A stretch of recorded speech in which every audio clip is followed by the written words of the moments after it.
ओम शांति। बाबा good morning. आज बाबा के 28 मई 2024 के महावाक्य हैं। बाबा ने सार में कहा, मीठे बच्चे, बाप है सर्व संबंधों से प्यार की सैकरीन। बाप है सर्व संबंधों के प्यार की सैकरीन। ये बाबा से सभी संबंधों का वो रस, वो मिठास वो मिलती है।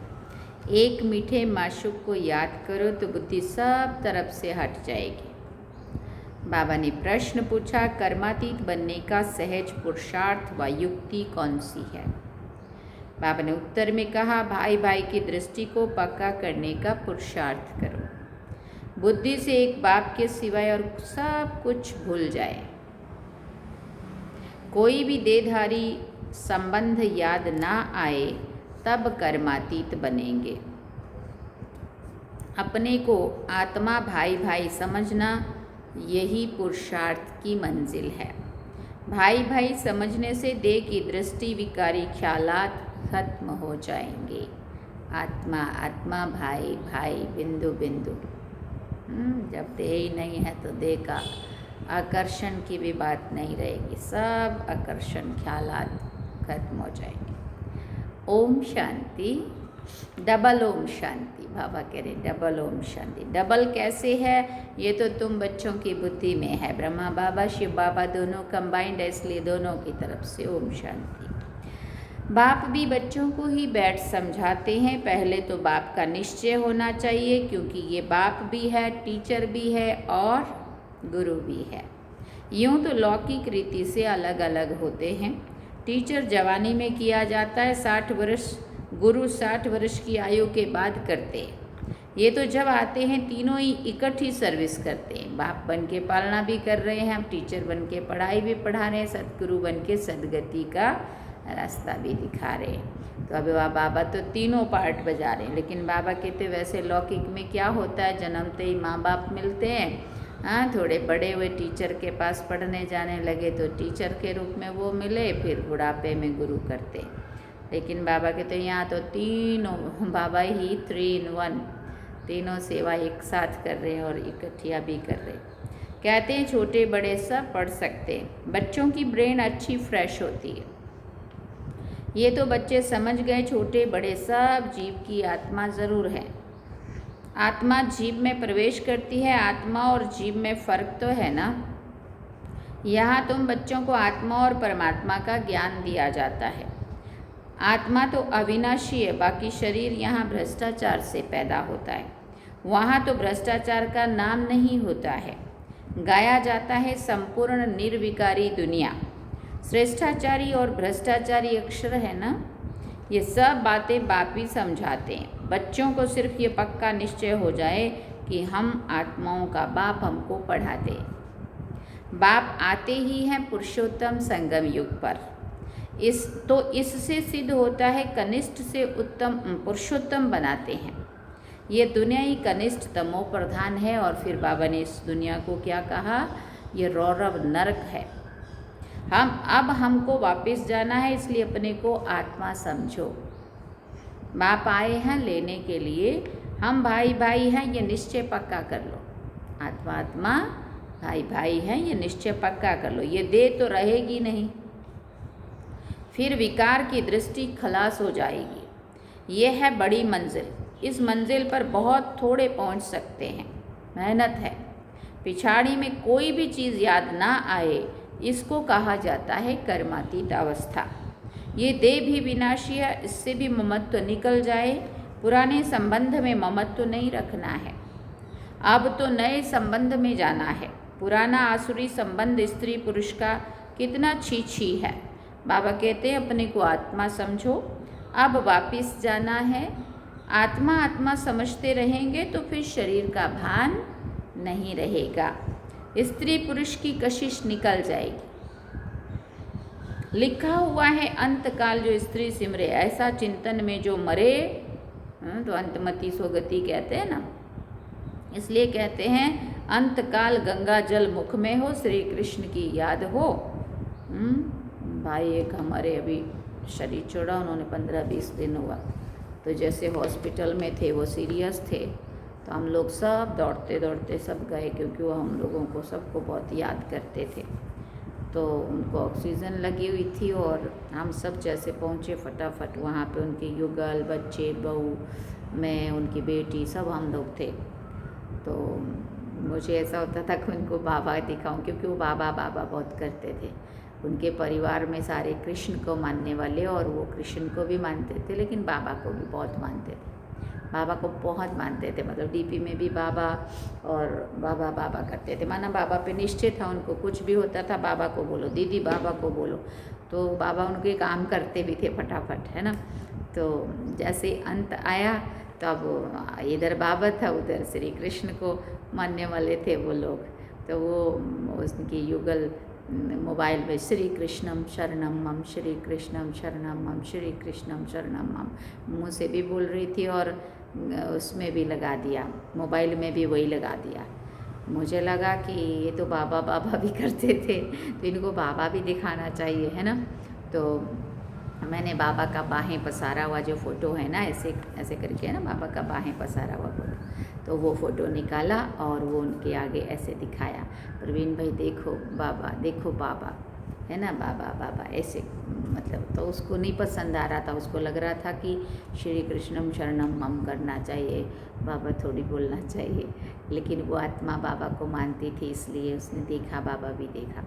तो मतलब जिसका जैसा भावना होती है। तो बाबा कहते, क्या कहते हैं, गंगा जल भी उन्होंने मुंह में डाला और श्री कृष्ण को का याद दिला रहे थे। मतलब हम बाबा की दिला रहे थे, वो कृष्ण की दिला रहे थे। मैंने कहा कोई बात नहीं, उनकी भावना भी तो है ना। भक्ति मार्ग में तो श्री कृष्ण की याद रहती है। श्री कृष्ण भगवान वाच कह देते, यहाँ तो बाबा कहते देह को भी याद नहीं करना है, अपने को आत्मा समझो और सब तरफ से दिल हटाते जाओ। अब उस समय तो तन से आत्मा निकल रही थी, तो आत्मा का पिता तो परमात्मा ही है ना, तो परमात्मा हमें याद आना चाहिए। सभी संबंधों का प्यार एक में जैसे एक में जैसे सैक्रीन हो जाता है। सबका मीठा और फिर सबका माशूक भी है। माशूक एक है, परंतु भक्ति मार्ग में नाम कितने रख दिए हैं। भक्ति मार्ग का विस्तार बहुत है। यज्ञ, तप, दान, तीर्थ, व्रत करना, शास्त्र पढ़ना, यह सब भक्ति मार्ग की सामग्री है। फिर बाबा ने कहा ज्ञान की सामग्री कुछ भी नहीं है, ये भी तुम नोट करते हो समझाने के लिए, बाकी तुम्हारे कागज आदि कुछ भी रहेंगे नहीं, क्योंकि सारा कुछ नाश होगा, तो वो भी चीज़ें विनाशी है, तो वो भी जाएंगे। बाबा समझाते हैं, बच्चे तुम शांति धाम से आए थे, शांति थे, शांति के सागर से तुम शांति का, पवित्रता का वर्षा लेते हो। अभी तुम वर्षा ले रहे हो, ज्ञान भी ले रहे हो, स्टेटस सामने खड़ा है। ये ज्ञान सिवाय बाप के और कोई भी दे ना सके। ये है रूहानी ज्ञान। रूहानी बाप एक ही बार आते हैं रूहानी ज्ञान देने के लिए। उनको कहते भी हैं पतित पावन। सुबह को बच्चों को बैठ ड्रिल कराते हैं, वास्तव में इसको ड्रिल भी नहीं कहा जाएगा। बाप सिर्फ कहते हैं बच्चे अपने को आत्मा समझो, मुझे याद करो। कितना सहज है। तुम आत्मा हो ना, कहाँ से आए हो? बाबा पूछते कहाँ से आए हो, तो कहा परम धाम से। ऐसे और कोई भी नहीं पूछेंगे। पारलौकिक बाप ही बच्चों से पूछते हैं, बच्चों परम धाम से आए हो ना, इस शरीर में पार्ट बजाने। पार्ट बजाते बजाते अब नाटक पूरा हुआ, आत्मा पतित बनी तो शरीर भी पतित बना है। सोने में ही, बाबा ने कहा सोने में ही अलाय पड़ती है, फिर उनको गलाया जाता है, पिघलाया जाता है। वो सन्यासी लोग ऐसे अर्थ कभी नहीं समझाएंगे। बाबा ने जो बातें समझाई, तो वो तो ईश्वर को जानते ही नहीं है। बाप से योग रखो, ये भी नहीं मानते हैं। बाप जो सिखलाते हैं वो और कोई सिखला ना सके। इसमें तो प्रैक्टिकल में मेहनत करनी होती है। बाप तो कितना सहज करके समझाते हैं, गाते भी हैं पतित पावन, हाँ सर्वशक्तिवान है, उसे फिर श्री श्री कहा जाता है। और श्री कहा जाता है देवताओं को, उनको शोभता नहीं है। उन्होंने आत्मा और शरीर दोनों पवित्र हैं। आत्मा को तो कोई निर्लेप कह ना सके। आत्मा ही 84 जन्म लेती है, परंतु मनुष्य ना जानने के कारण अनराइटियस बन पड़े हैं। एक बाप ही आकर राइटियस बनाते हैं, रावण अनराइटियस बनाते हैं। चित्र तो तुम्हारे पास हैं, बाकी ऐसा 10 शीश वाला रावण कोई होता नहीं है। सतयुग में तो रावण है ही नहीं, वो तो ये तो क्लियर है। परंतु जो सुनने वाले होंगे वो कहेंगे यहाँ का सैपलिंग है। कोई थोड़ा सुनेंगे, कोई बहुत सुनेंगे। भक्ति मार्ग का देखो कितना विस्तार है। अनेक प्रकार के भक्त हैं और फिर पहले से ही सुना है भगाते थे। श्री कृष्ण के लिए भी कहते हैं भगाया। फिर ऐसे श्री कृष्ण को प्यार क्यों करते हैं? उसने कोई अच्छा काम किया जो सबको भगाया, वस्त्र चुराए? तो कैरेक्टरलेस। आज की दुनिया में कोई ऐसा करेगा तो मारेंगे, जेल ठोकेंगे जाके उसको, है ना। तो उसको कोई उसके भजन गाएंगे क्या? ये भी नहीं समझते हैं कि कैरेक्टरलेस कैसे हम बोल रहे हैं उनको। लेकिन उसका भाव अर्थ नहीं समझा। वो गोपियों के वस्त्र चुराए, माना देह भान अभिमान के वस्त्र जो बाबा ने अभी हम आत्मा रूपी गोपियों के जो देह भान और अभिमान को बाबा ने ख़त्म किया, वो वस्त्र बाबा ने चुराए हैं। ये लोगों ने बाहरी वस्त्र समझ लिए। बोले गोपियाँ स्नान कर रही थी और वो श्री कृष्ण ने वस्त्र चुरा लिए। गोपियाँ ज्ञान का स्नान, हम आत्मा रूपी गोपियाँ ये ज्ञान का स्नान जब करती हैं तो उसी समय बाबा उनको देहभान और अभिमान से दूर कर देता है। मतलब आत्मा अशरीरीपन का अनुभव करती है। तो ये बात कितनी भाव उसका समझने जैसा है, परंतु उन्होंने स्थूल चीज़ें समझ ली। पूछते क्यों हैं वो भी बाप बैठ समझाते हैं। श्री कृष्ण तो फर्स्ट प्रिंस है, वो तो कितना बुद्धिमान होगा। सारे विश्व का मालिक क्या कम बुद्धिमान होगा? वहाँ उन्हों को वजीर आदि नहीं होते हैं। राय लेने की दरकार नहीं है, राय लेकर तो संपूर्ण बना है। फिर राय क्या लेंगे? तुमको आधा कल्प की कोई राय नहीं लेनी है।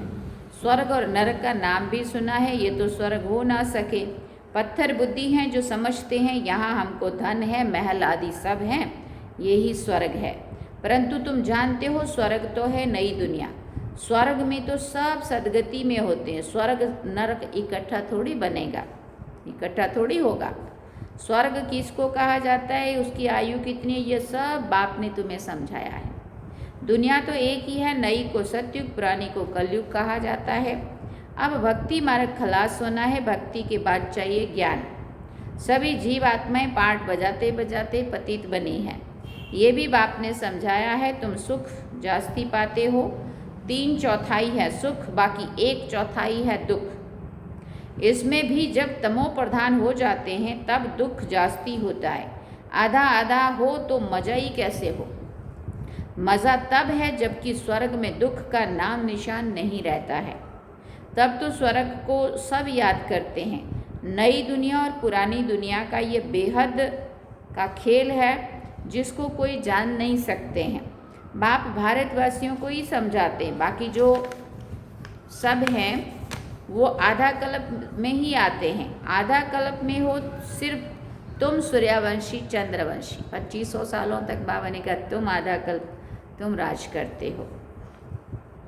तुम पवित्र रहते हो इसलिए तुम्हारी आयु बड़ी रहती है और दुनिया भी नई है।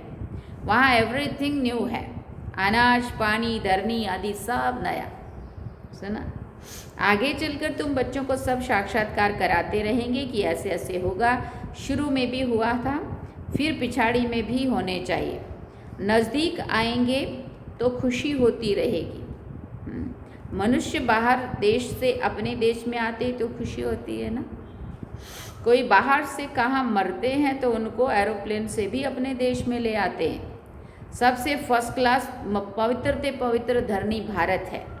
भारत की महिमा को तो तुम बच्चों के सिवाय और कोई नहीं जानता। ये भारत पर देवताओं की भूमि है, यह भगवान की भूमि है, पवित्र भूमि है ना, संत महात्माओं की भूमि है ना।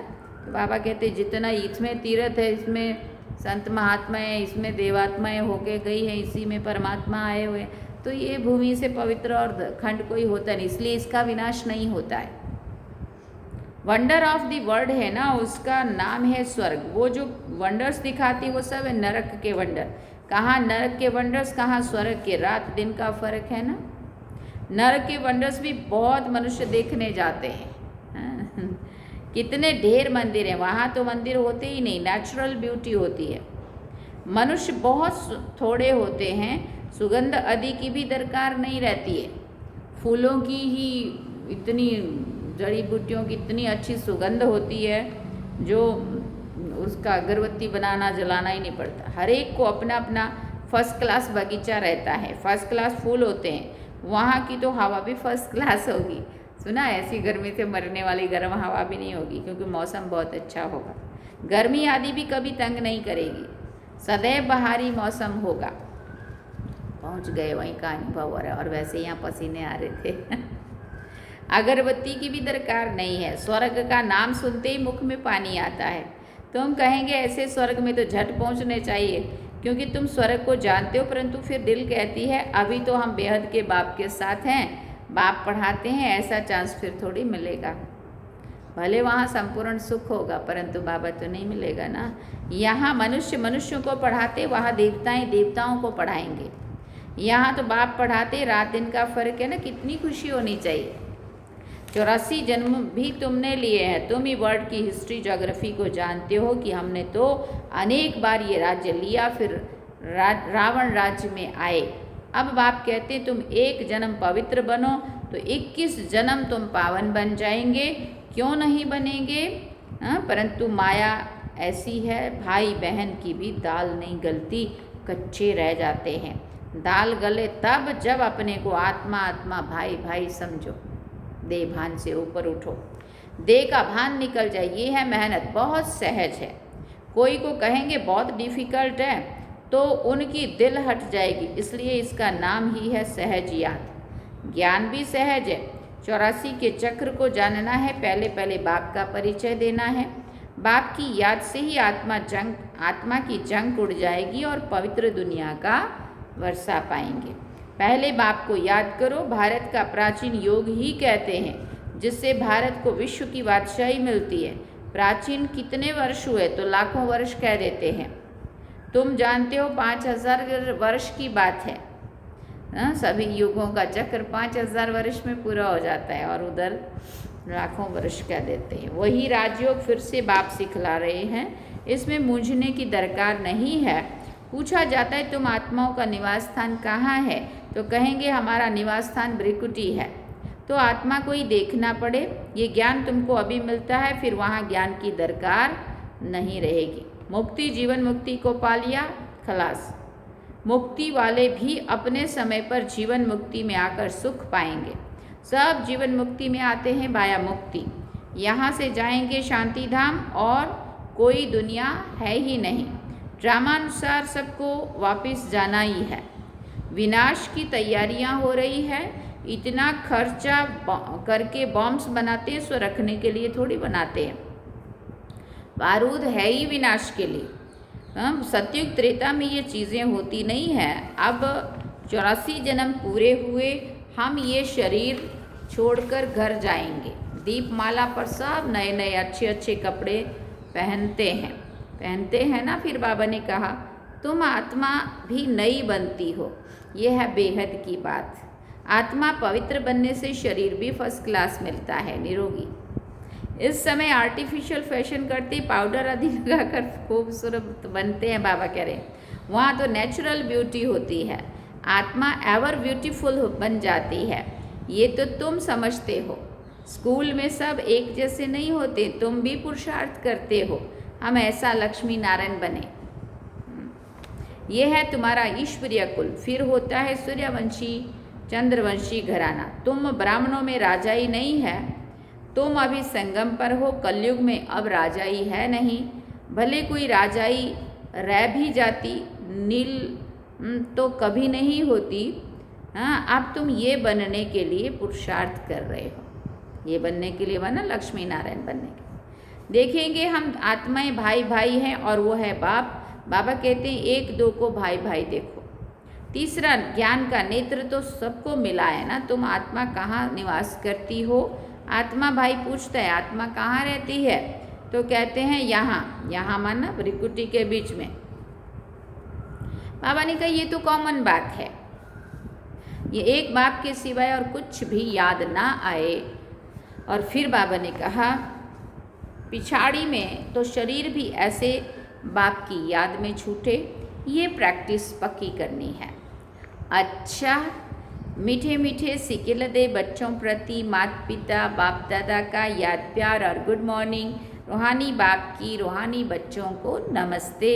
हम रूहानी बच्चों की रूहानी माता पिता बाप दादा को दिल व जान सिक व प्रेम से याद प्यार गुड मॉर्निंग नमस्ते। थैंक यू बाबा, शुक्रिया बाबा। धारणा के लिए मुख्य सार है। पहला पॉइंट, सतयुग में फर्स्ट क्लास सुंदर शरीर प्राप्त करने के लिए अभी आत्मा को पावन बनाना है, कट उतार देनी है, आर्टिफिशियल फैशन नहीं करना है।